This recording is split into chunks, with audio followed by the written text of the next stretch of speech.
Halo guys, perkenalkan nama saya Putri Maulida Rahma. Saya dari Universitas Muhammadiyah Tangerang, Fakultas Ekonomi dan Bisnis, Program Studi Akuntansi. Di video kali ini saya akan menjelaskan tentang teori akuntansi, pelaporan keuangan, dan standar akuntansi. Disimak ya guys videonya. Terima kasih. Pelaporan keuangan dan standar akuntansi. Kita akan membahas akuntansi dan laporan keuangan, para pengguna informasi akuntansi, organisasi pembentuk standar akuntansi di Amerika, prinsip-prinsip akuntansi yang berlaku umum atau GAAP, standar akuntansi internasional, dan standar akuntansi di beberapa negara. Yang pertama, akuntansi dan laporan keuangan. Tujuan akuntansi secara keseluruhan adalah memberikan informasi yang dapat digunakan dalam pengambilan keputusan. Menurut APB Statement nomor 4 tahun 1970 yang berjudul Basic Concept and Accounting Principle Underlying Financial Statement of Business Enterprise, akuntansi adalah sebuah aktivitas jasa di mana fungsinya adalah memberikan informasi kuantitatif, terutama informasi mengenai keuangan dan entitas ekonomi yang dimaksudkan akan menjadi berguna dalam pengambilan keputusan ekonomi atau dalam membuat pilihan di antara berbagai alternatif yang ada. Selanjutnya, ada banyak pihak yang memberikan pandangan secara berbeda mengenai akuntansi. Yang pertama, akuntansi sebagai suatu ideologi, akuntansi sebagai bahasa bisnis, akuntansi sebagai catatan historis, akuntansi sebagai realita ekonomi saat ini, akuntansi sebagai sebuah sistem informasi, akuntansi sebagai komoditas, dan akuntansi sebagai pertanggungjawaban. Dan yang terakhir, akuntansi sebagai teknologi. Selanjutnya, laporan keuangan pada dasarnya adalah hasil dari proses akuntansi yang dapat digunakan sebagai alat untuk mengomunikasikan data keuangan atau aktivitas perusahaan kepada pihak-pihak yang berkepentingan. Dengan kata lain, laporan keuangan ini berfungsi sebagai alat informasi yang menghubungkan perusahaan dengan pihak-pihak yang berkepentingan yang menunjukkan kondisi kesehatan keuangan perusahaan dan kinerja perusahaan. Tujuan khusus laporan keuangan menurut APB Statement nomor 4 adalah menyajikan posisi keuangan, hasil usaha, dan perubahan posisi keuangan lainnya secara wajar dan sesuai dengan prinsip-prinsip akuntansi yang berlaku umum atau GAAP.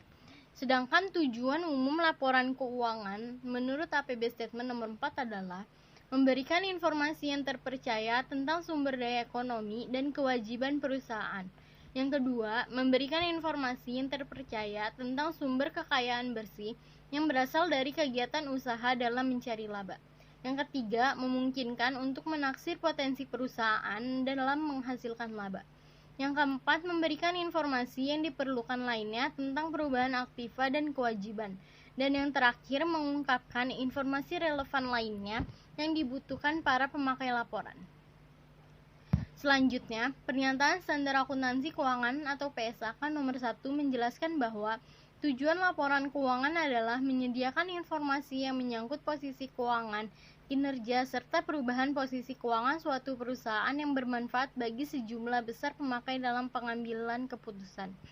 Urutan laporan keuangan berdasarkan proses penyajiannya adalah: yang pertama, laporan laba rugi atau income statement. Yang kedua, laporan modal pemilik atau statement of owner equity. Yang ketiga, neraca atau balance sheet. Yang keempat, laporan arus kas atau statement of cash flow. Selain itu, catatan atas laporan keuangan atau note to the financial statement merupakan bagian integral satu kesatuan yang tidak dapat dipisahkan dari komponen laporan keuangan lainnya. Tujuan catatan ini adalah untuk memberikan penjelasan yang lebih lengkap mengenai informasi yang disajikan dalam laporan keuangan. Selanjutnya kita akan membahas para pengguna informasi akuntansi. Informasi akuntansi yang dibutuhkan oleh para pengguna laporan keuangan sangat berbeda-beda atau bervariasi, tergantung pada jenis keputusan yang hendak diambil. Para pengguna informasi akuntansi ini dikelompokkan dalam dua kategori, yaitu pemakai internal atau internal user dan pemakai eksternal atau external user. Internal user terdiri dari yang pertama, direktur dan manajer keuangan, yang kedua, direktur operasional dan manajer pemasaran, yang ketiga, manajer dan supervisor produksi. External user terdiri dari yang pertama, investor atau penanam modal, kedua, kreditor, ketiga, pemerintah, keempat, badan pengawas pasar modal, dan yang terakhir, ekonom, praktisi, dan analis. Selanjutnya, organisasi pembentuk standar akuntansi di Amerika. Dalam standar ini dijelaskan transaksi apa yang harus dicatat, bagaimana mencatatnya, dan bagaimana mengungkapkannya dalam laporan keuangan yang akan disajikan.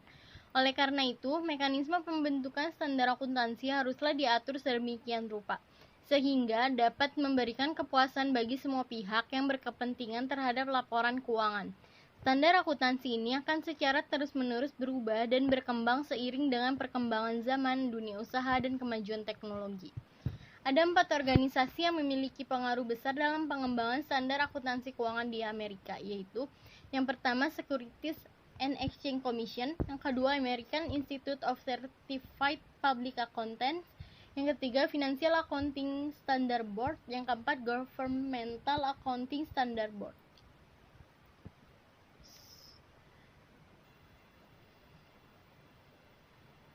Selanjutnya ada prinsip-prinsip akuntansi yang berlaku umum atau GAAP.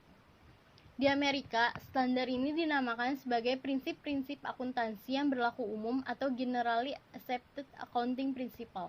Standar ini diperlukan sebagai patokan atau pedoman dalam penyusunan laporan keuangan yang baku. GAAP bersumber dari beberapa ketetapan yang dikeluarkan oleh berbagai organisasi pembentuk standar akuntansi di Amerika. Ketetapan yang dikeluarkan oleh masing-masing organisasi tersebut memiliki tingkat kewenangan atau otoritas yang berbeda, mulai dari ketetapan yang memiliki otoritas yang tertinggi sampai dengan ketetapan yang memiliki otoritas terendah. Hierarki ini mengelompokkan sumber utama GAAP ke dalam beberapa kategori sebagai berikut, berdasarkan urutan mulai dari ketetapan yang paling berwenang sampai dengan ketetapan yang paling kurang berwenang. Yang pertama, Standar dan Interpretasi FASB, Opini APB, dan Buletin Riset Akuntansi AICPA. Yang kedua, Buletin Teknis FASB, Pedoman Audit dan Akuntansi Industri AICPA, dan Statement of Position AICPA. Yang ketiga, ada Interpretasi Akuntansi AICPA, Pedoman Implementasi FASB, Pertanyaan dan Jawaban, dan praktik-praktik yang dipakai secara luas dalam industri. Selanjutnya ada standar akuntansi internasional. Saat ini ada 2 standar akuntansi keuangan yang diterima untuk digunakan secara internasional, yaitu GAAP Amerika dan Standar Akuntansi Keuangan Internasional. International Financial Reporting Standard atau IFRS. IFRS ini diterbitkan oleh IASB yang berdiri tahun 1973. Perusahaan Amerika yang terdaftar di bursa saham negara lain masih diperbolehkan menggunakan GAAP Amerika.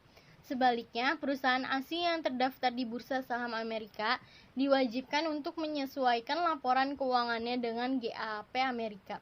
FASB dan IASB bekerja bersama-sama untuk mengembangkan sebuah standar akuntansi keuangan yang sama. Mereka telah mengidentifikasi ada beberapa standar akuntansi yang dapat dipadukan secara bersama-sama tanpa mengalami banyak kesulitan. Di antaranya meliputi akuntansi untuk harga perolehan beberapa jenis persediaan, akuntansi untuk pertukaran aktiva non-moneter, laporan perubahan akuntansi, dan penghitungan laba per saham.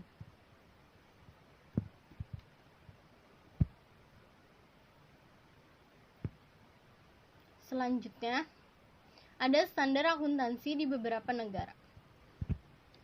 Standar akuntansi yang disusun dan ditetapkan oleh badan profesi yang berwenang tidak akan berguna tanpa penerimaan secara luas dan juga tanpa adanya kesediaan dari para penggunanya.